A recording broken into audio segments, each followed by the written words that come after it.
Hi, this is Nick.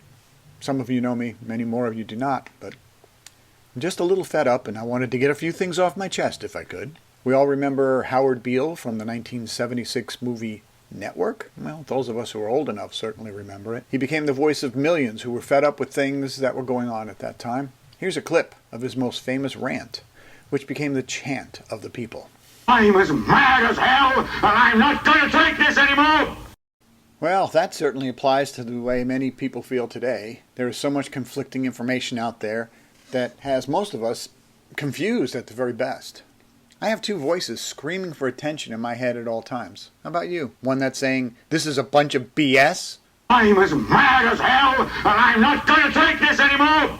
And the other one constantly on the lookout for anyone that might get too close to me. Like many others, my hands are cracking from being dried out from washing them and dousing them in sanitizer 100,000 times a day. We're being told millions will die. Then seeing very high numbers of fatalities, although every single one of them is a tragedy in and of itself. There aren't millions of deaths. So what's real? We're seeing varying death rates. Every day, every one of them different. Some so high it makes every other epidemic or pandemic or let's just say even outbreak just pale in comparison. Some so low that we have to ask, why haven't we been shutting down every flu season? Somewhere out there, there's the truth. So are we to lock ourselves in for the rest of our lives, cowering from this horrific invisible enemy? Or do we realize that there's danger out there and has been every single day of our lives? The president said we can't let the cure become worse than the disease. But isn't that already happening? We're being told we must vote by mail so we don't expose ourselves and each other to this nasty bug. Millions can't go to work. Bars and restaurants are closed, but grocery stores and liquor stores are essential businesses, so they stay open. And we still get junk mail in our mailboxes every day, yet we're told that the virus lives on paper for a very long time. We need the truth and the facts, but there's so much fake news out there that no one knows what to believe. Well, I know one thing, and I've checked this. Multiple sources. Our schools are closed, as we know. And now we find out that cattle, chicken, and pigs are being slaughtered. How is that not essential? And the farmers and the ranchers are saying, we're getting orders from other countries for beef, while they're being told to slaughter their cows. I don't know about you, but I've had enough. This just in. Washington, April 28th. Reuters. President Donald Trump plans to use the Defense Production Act to mandate that meat processing plants owned by Tyson Foods Incorporated and other companies remain open to protect the U.S. food supply during the coronavirus outbreak. Trump is expected to sign an executive order later on today, Tuesday, with the provisions which were designed to provide additional liability protection to those companies. Thank you, Mr. President. I've always had a little suspicion that something's going on in the background. Don't know what it is. Not going to accuse anyone because I don't know who's behind it. I do think that Fauci smiles a little bit too much, though. Who knows? Who knows? But we need to ask. We can't sit back while we watch our freedom and this country go to pot. We're going to wake up one morning in Venezuela. Bernie will get his food lines, his bread lines like he thought was a wonderful thing. I don't know what the goal is here.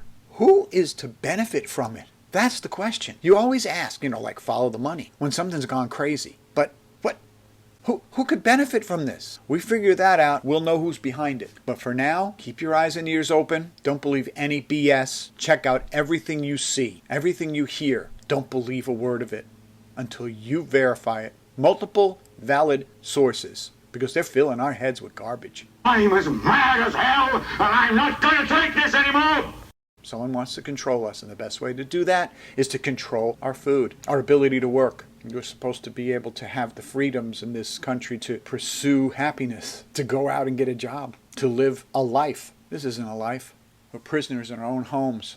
I don't know if it's right to every governor. They don't seem to care. Do we bombard the president and say, hey, what's up? Can we cut through the BS? Get all the facts? Yeah, here's another clip. This is why they're not telling us anything. There's some truth to it. So we just got to stop being stupid. Humans, for the most part, don't have a clue. They don't want one or need one either. They're happy. They think they have a good bead on things. Well, why the big secret? People are smart. They can handle it. A person is smart.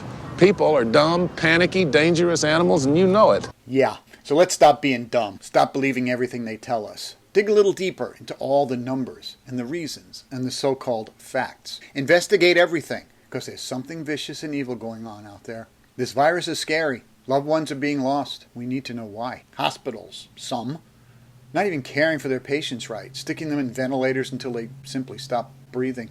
Bodies piling up in rest homes. Other hospitals going vacant because we can't get checkups or routine medical care. They're laying them off by the thousands. Others built for this onslaught of patients who never appeared, going empty, shut down. We're being lied to, but what is the truth? We do have a right to know. Don't stop asking. Don't stop verifying everything. And do stop, for God's sake, stop being dumb little sheep and lemmings. Until now, we didn't know. Our eyes have been open to some crazy stuff. But until we know who's behind the charade, please stop blaming those who you've been taught to hate. Once we know who's lying to us, scaring us to death, stealing our way of life, then we act. We the people, Americans, citizens of the United States of America, must not allow our way of life to be taken away forever. Please pay attention. Don't panic, but be cautious and stay safe.